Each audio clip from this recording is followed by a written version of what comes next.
É possível reduzir o INSS de uma obra pessoa jurídica? Que é possível reduzir o INSS de uma obra pessoa física? Você já sabe que sim, né? Que é possível sim. Mas também é possível reduzir o INSS de uma obra pessoa jurídica, desde que a empresa possua contabilidade regular. Vamos aqui para o Manual do Sério para ver o que diz a Receita Federal sobre isso. Se a empresa possui contabilidade regular formalizada de acordo com a legislação em vigor, aí devemos marcar a opção sim lá quando estivermos fazendo a aferição da obra ou quando estiver criando o CNO.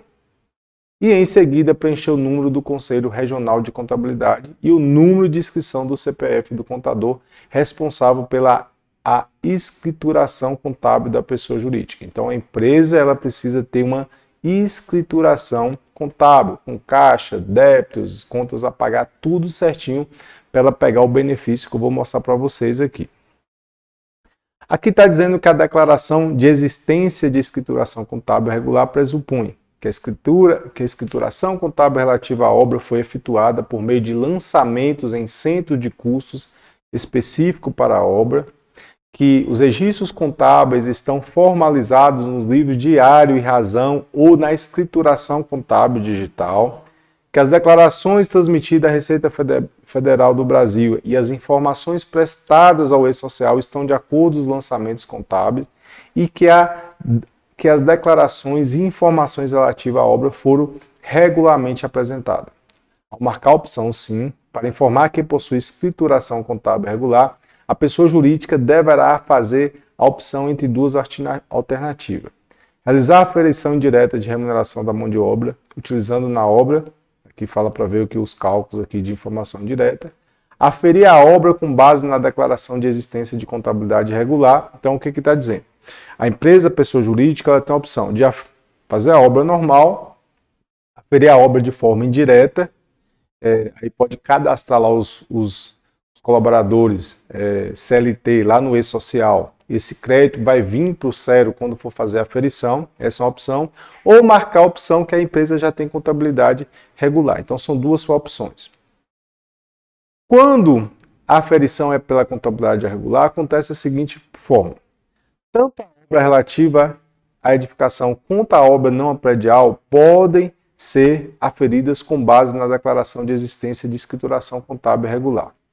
O cálculo do RMT, o cálculo lá na aferição, é realizado pelo site, mas a DCTF Web, a aferição de obra, é transmitida sem débito a pagar. Então, quando eu marco essa opção e eu tenho a documentação para comprovar, eu tenho um contador, eu tenho tudo certinho, eu faço a escrituração contábil, ao fazer os cálculos lá no sério que você estiver aferindo a obra, ao que transmitir vai estar zerada. Então, esse aqui é o benefício, tá? Desde que você tenha contabilidade regular, teoricamente, você não vai pagar nada aqui a mais no sério.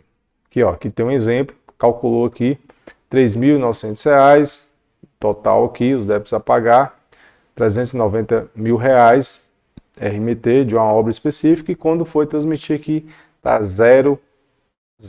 Tá? Então, a DCTF-Web, a aferição de obra, deve ser transmitida, ainda que não existe valor a pagar, pois seu envio é a condição para a conclusão da aferição e para a emissão da certidão negativa de débitos ou da certidão positiva de débitos com efeito de negativa relativa à aferição. A escrituração contábil da obra e a documentação que a fundamenta deve ser mantida arquivadas enquanto não decorridos o prazo decadencial e presencial estipulado na legislação tributária. Então você precisa comprovar, não é algo tão simples. Os contadores aí que trabalham com escrituração contábil vai fazer um planejamento para a empresa que às vezes talvez você está zerando os débitos aqui, mas talvez você está tendo um custo muito alto lá na contabilidade regular. Às vezes também a empresa é pequena, ela não tem ali uma organização contábil e não é possível aplicar isso aqui. Como eu falei, eu tenho consultora, minha consultora ela não é contabilidade regular, não tem toda essa estrutura, escrituração contábil, a gente faz a aferição indireta. A gente tem a mão de obra CLT, faz o cadastro da mão de obra CLT no E-Social, vai recolhendo e gera crédito lá quando a gente vai fazer a aferição, que eu vou mostrar para vocês aqui um exemplo. Tá? Eu vou aqui para o meu ECAC. Vamos pegar aqui uma obra aqui para...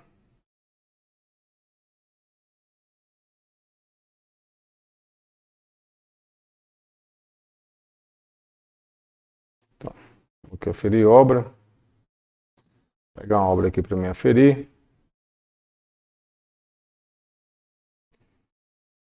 Continuar aqui a aferição.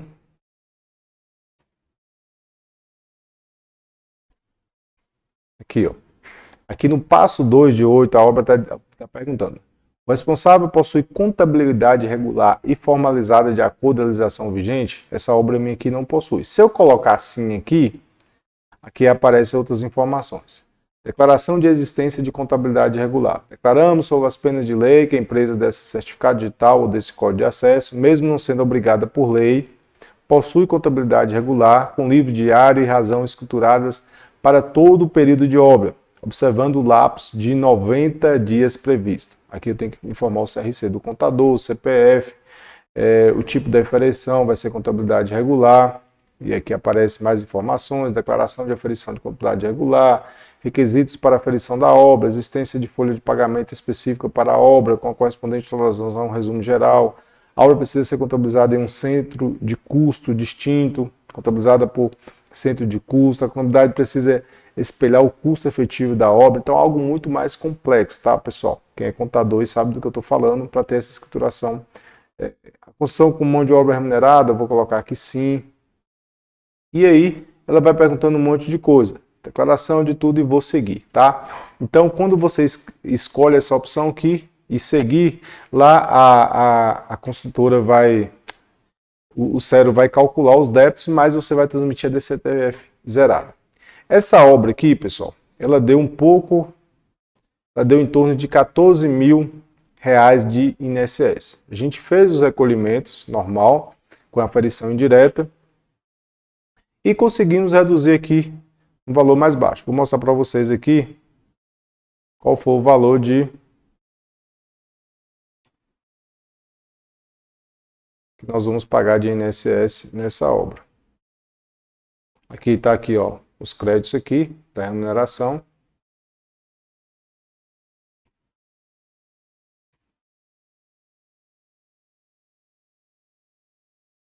E que a gente conseguiu reduzir aqui de 14 mil para 8 mil reais, apenas recolhendo o patronal lá, né, o CPP dos trabalhadores. Essa aqui era uma obra bem pequena, nós tínhamos lá 2 pedreiros e 2 ajudantes, uma obra de 6, 7 meses, e as únicas pessoas que foi registrado aqui foi os ajudantes, os serventes, tá? Então, o recolhimento foi menor. Talvez se a gente tivesse recolhido do pedreiro aqui e dos 2 pedreiros, a gente tinha conseguido diminuir esse valor bastante. Claro que a gente pagava lá, né, uma compensação. Mas aí caiu o fato de obra pequena, o pedreiro ele não tinha intenção de registrar, às vezes, que é muito comum ter pessoas da zona rural que trabalham com pedreiro, que quer aposentar, quem mexe com obra pequena e sabe do que eu estou falando, tá? Eu mesmo não trabalho com